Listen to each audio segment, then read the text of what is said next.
Good morning. आज का topic है बोर का परमाणु मॉडल। रदरफोर्ड के परमाणु मॉडल में प्लांक के क्वांटम सिद्धांत के आधार पर कुछ संशोधन करके और बोर ने एक मॉडल बनाया है ना। उन्होंने जो बनाया है वो रदरफोर्ड में कुछ संशोधन किया है प्लांक क्वांटम सिद्धांत के आधार पर, है ना। तो जो उन्होंने संशोधन किया है उसके अनुसार क्या होता है वही आज आपको जानना है ना। तो बोर का परमाणु मॉडल, उसमें कुछ अभिग्रहित हैं। उन्होंने क्या बताया है वो है लगभग 4-5 पॉइंट में, ठीक है। उन्हीं को आज समझना है। बोर का परमाणु मॉडल, बोर का परमाणु मॉडल,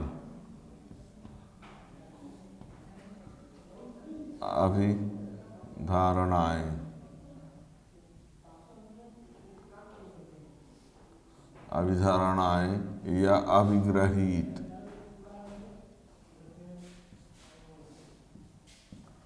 ठीक। अभिधारणाएं लिख दो चाहे अभिग्रहित। तो देखिए, बोर के द्वारा ये बताया गया कि इलेक्ट्रॉन जो होते हैं किसी भी कक्षा में न घूमकर कुछ विशिष्ट कक्षाओं में ही चक्कर लगाते हैं। बोर के द्वारा ये बताया गया कि जो इलेक्ट्रॉन नाभिक के चौर चक्कर लगाते हैं, कहा गया है। तो इन्होंने ये बताया कि इलेक्ट्रॉन जो होते हैं वो किसी भी कक्षा में न घूमकर कुछ विशिष्ट कक्षाओं में, विशेष कक्षाओं में ही घूमते हैं। और जिन विशिष्ट या विशेष कक्षाओं में घूमते हैं उन कक्षाओं को विकिरण रहित कक्षाएं या स्थायी कक्षाएं कहते हैं। यानी इलेक्ट्रॉन किसी भी कक्षा में न घूमकर कुछ विशिष्ट कक्षाओं में ही घूमते हैं। उन कक्षाओं को विकिरण रहित कक्षा या स्थायी कक्षा कहते हैं। और उन कक्षाओं में जब इलेक्ट्रॉन घूमते हैं तो किसी प्रकार की ऊर्जा का उत्सर्जन या अवशोषण नहीं करते। ये है पहला पॉइंट, ठीक है। दूसरा पॉइंट ये है कि इलेक्ट्रॉन केवल उन्हीं कक्षाओं में परिभ्रमण करते हैं जिन कक्षाओं के लिए उनका जो कोणीय संवेग होता है। यानी इलेक्ट्रॉन उन्हीं कक्षाओं में परिभ्रमण करते हैं जिनके नाभिक के परितः कोणीय संवेग जो होता है h/2π का पूर्ण गुणज होता है। यानी उन कक्षाओं में घूमते हैं जिनके लिए कोणीय संवेग का जो मान होता है h/2π का पूर्ण गुणज होता है। h/2π का पूर्ण गुणज यानी ये NH, कोणीय संवेग L बराबर NH/2π, जहाँ n बराबर 1, 2, 3, 4 कुछ भी हो सकता है। h प्लांक नियतांक है ना। पहले कक्षा में कहा जाए तो h/2π, दूसरे कक्षा में तो 2h/2π, तो 2 कट जाएगा, ठीक है ना। यानी इलेक्ट्रॉन उन्हीं कक्षाओं में घूमता है जिनके लिए कोणीय संवेग का मान जो होता है h/2π का पूर्ण गुणज होता है। तीसरा पॉइंट ये बताया गया कि जब कोई इलेक्ट्रॉन उच्च ऊर्जा वाले कक्षा से निम्न ऊर्जा वाले कक्षा में आता है तो वो इलेक्ट्रॉन विद्युत चुम्बकीय विकिरण के रूप में ऊर्जा उत्सर्जित करता है। यानी उच्च ऊर्जा वाले से निम्न में यदि आएगा तो ऊर्जा उत्सर्जित करने के बाद लौट आएगा। और यदि वो निम्न ऊर्जा वाले कक्षा से उच्च ऊर्जा वाले कक्षा में जाता है तो ऊर्जा अवशोषित करेगा, ठीक है ना। जैसे मान लीजिए ये कोई इलेक्ट्रॉन यहाँ से इसमें आना चाहता है, यहाँ से इसमें, तो इससे इसमें आने में ऊर्जा उत्सर्जित करके इसमें आएगा, है ना। उधर से इसमें आएगा तो ऊर्जा उत्सर्जित करके, और यदि यहाँ से ऊपर जाएगा तो ऊर्जा अवशोषित करके, ठीक है ना। उच्च ऊर्जा वाले कक्षा से यदि निम्न वाले में आएगा तो उस विद्युत चुम्बकीय विकिरण के रूप में ऊर्जा उत्सर्जित करने के बाद आएगा।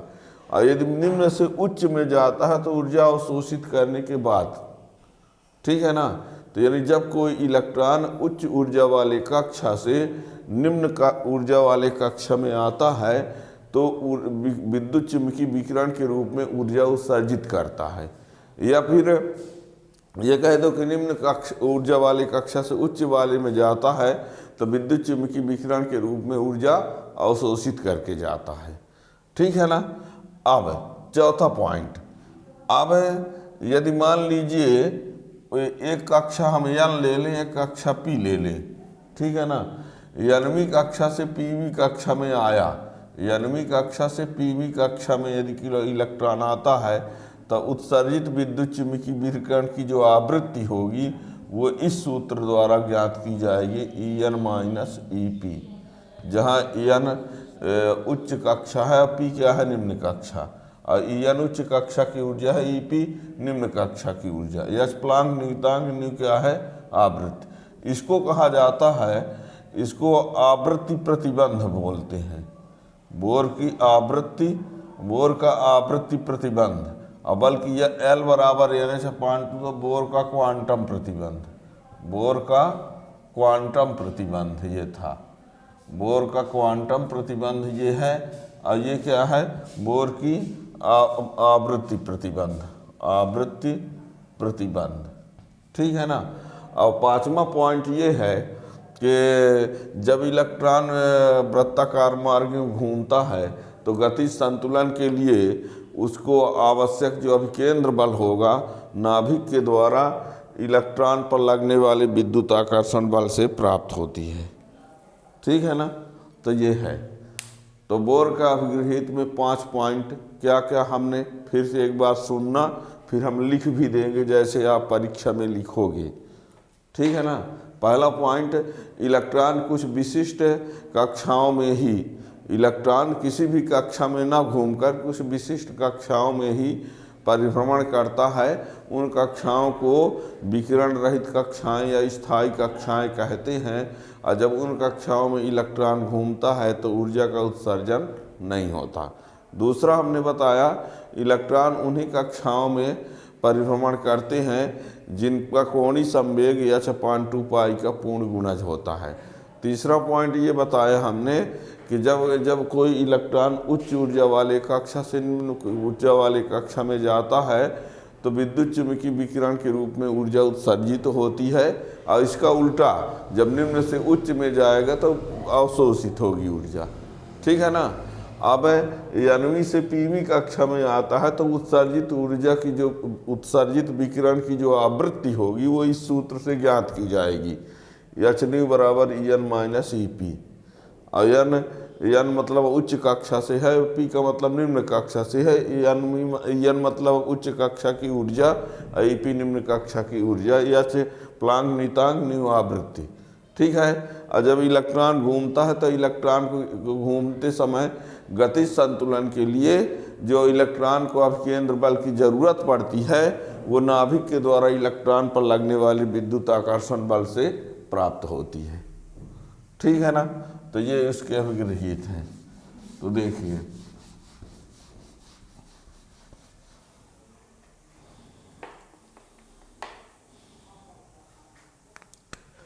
नंबर 1, इलेक्ट्रॉन कुछ विशिष्ट कक्षाओं में ही, इलेक्ट्रॉन कुछ विशिष्ट कक्षाओं में ही, इलेक्ट्रॉन कुछ विशिष्ट कक्षाओं में ही घूम सकता है जिसे विकिरण रहित कक्षाएं या स्थायी कक्षाएं कहते हैं।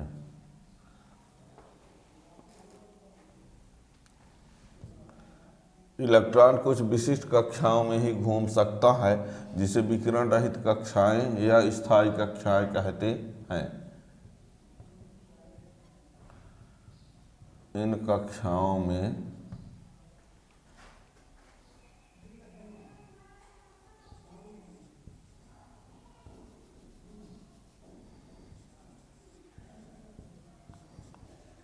घूमते हुए इलेक्ट्रॉन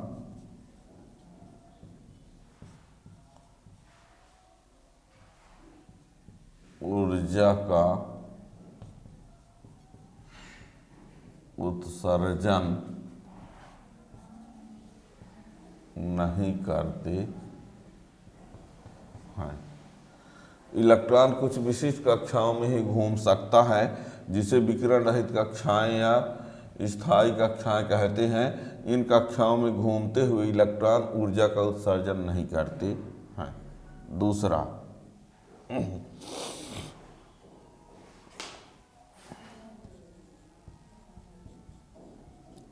इलेक्ट्रॉन केवल उन्हीं कक्षाओं में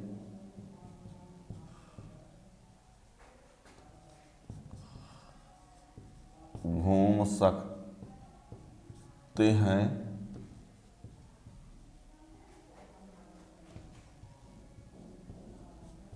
जिनके परितः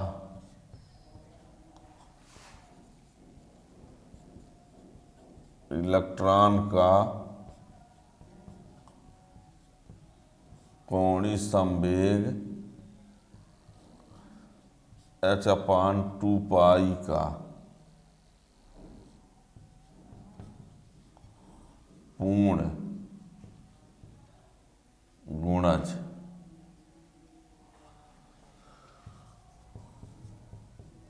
होता है।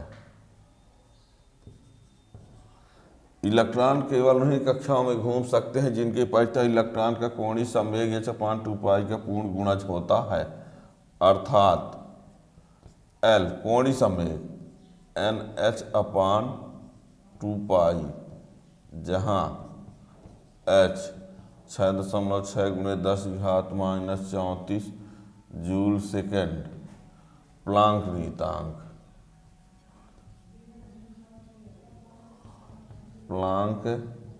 नियतांक, n बराबर 1 2 3 कक्ष क्रमांक, कक्षाओं की संख्या। L को हम चाहें तो MVR लिख सकते हैं, ठीक है ना। L बराबर MVR। इसे बोर का क्वांटम प्रतिबंध कहते हैं। ये वाला जो है, इलेक्ट्रॉन केवल उन्हीं कक्षाओं में घूम सकते हैं जिनके परितः इलेक्ट्रॉन का कोणीय संवेग h/2π का पूर्ण गुणज होता है, अर्थात ये, और इसे बोर का क्वांटम प्रतिबंध कहते हैं। ठीक है। तीसरा पॉइंट क्या है? तीसरा पॉइंट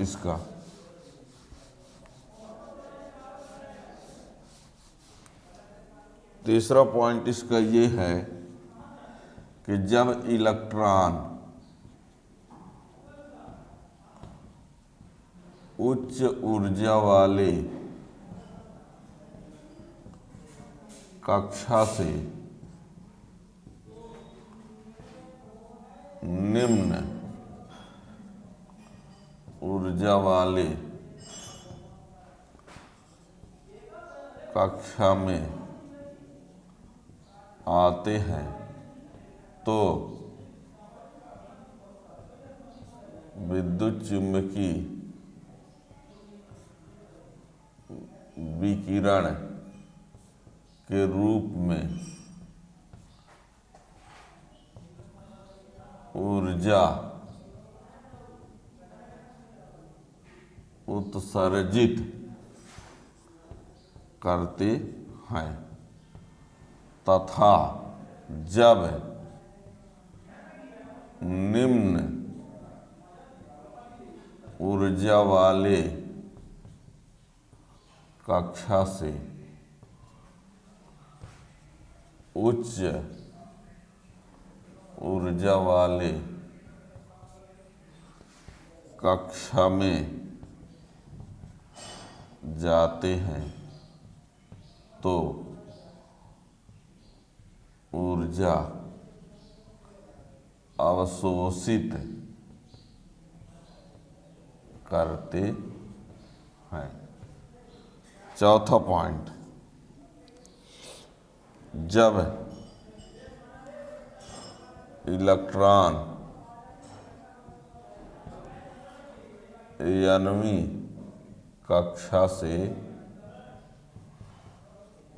पीवी कक्षा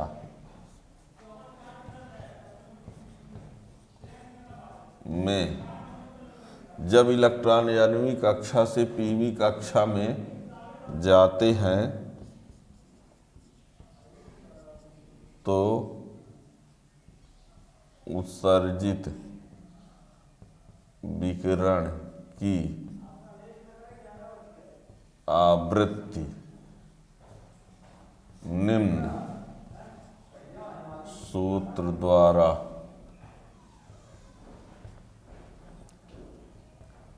ज्ञात की जाती है। एच न्यू बराबर EN माइनस EP। EN यानवी कक्षा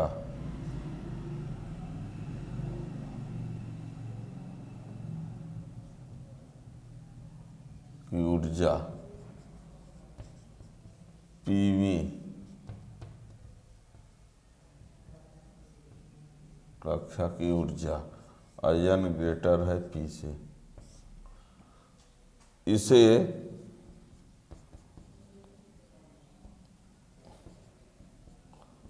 बोर की आवृत्ति प्रतिबंध कहते हैं। ठीक। और 5वां नंबर,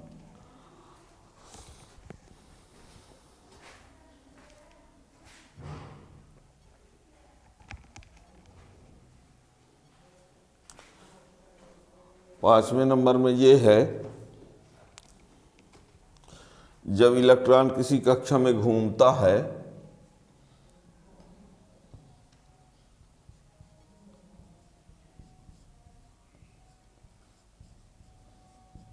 किसी कक्षा में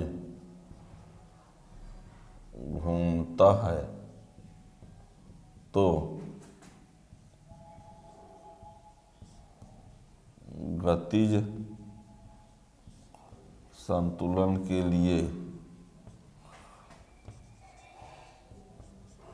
इलेक्ट्रॉन को आवश्यक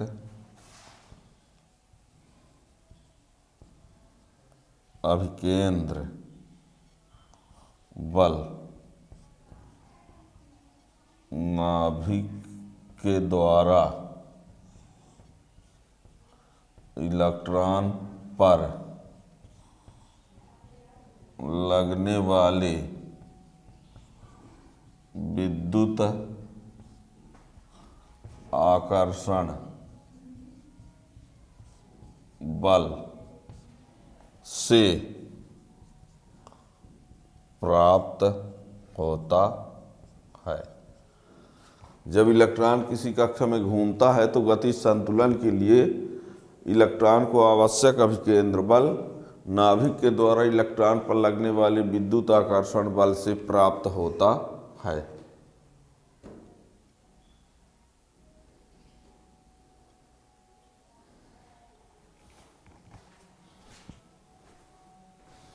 जब इलेक्ट्रॉन किसी कक्षा में घूमता है तो गतिज संतुलन के लिए इलेक्ट्रॉन को आवश्यक अभिकेंद्र बल नाभिक के द्वारा इलेक्ट्रॉन पर लगने वाले विद्युत आकर्षण बल से प्राप्त होता है। अर्थात चाहे तो ये लिख सकते हैं mv² upon r equal to 1/4 pi epsilon naught ZE into E/r²। mv² अभिकेंद्र बल है और 1/4πε0 ZE इंटू E/r²। ZE नाभिक का आवेश और E इलेक्ट्रॉन का आवेश। ठीक, ZE नाभिक का आवेश है। यदि Z की बात भर करें तो प्रोटॉनों की संख्या या परमाणु क्रमांक कह सकते हैं। ठीक है ना। तो ये रहा। तो ये 5 पॉइंट में ये बोर का अभिग्रहित।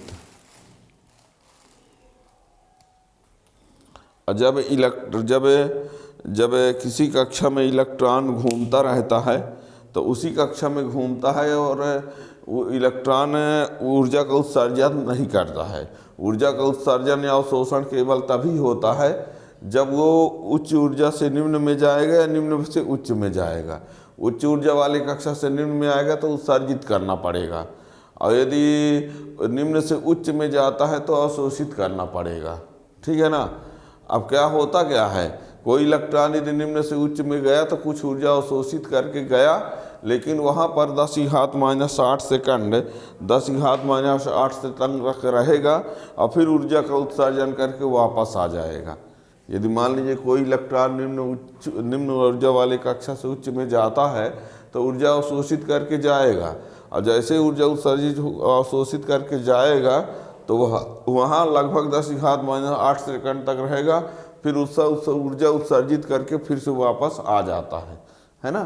तो ये बोर का अभिग्रहित परमाणु मॉडल जो रदरफोर्ड के संशोधन किया प्लांक के क्वांटम सिद्धांत के आधार पर, और ये बनाया गया है। अब आगे टॉपिक में आप लोग ये पढ़ेंगे कि हाइड्रोजन परमाणु में इलेक्ट्रॉन जब परिभ्रमण करेगा तो वृत्ति मार्ग कक्षा की त्रिज्या कितनी होगी, वृत्ति कक्षा में घूमते इलेक्ट्रॉन का वेग कितना होगा, है ना। और वेग, त्रिज्या, वेग, आवर्तकाल, आवृत्ति, ये सब आपको पढ़ना पड़ेगा।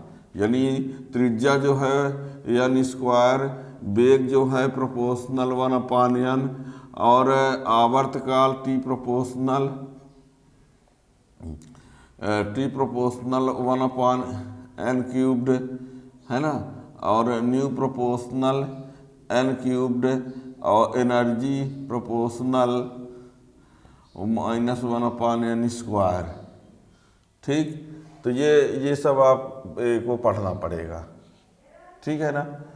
तो ये इसके लिए आगे 1 बाय 1 सब आपको मिलेंगे, और इनके लिए अलग से जब आपका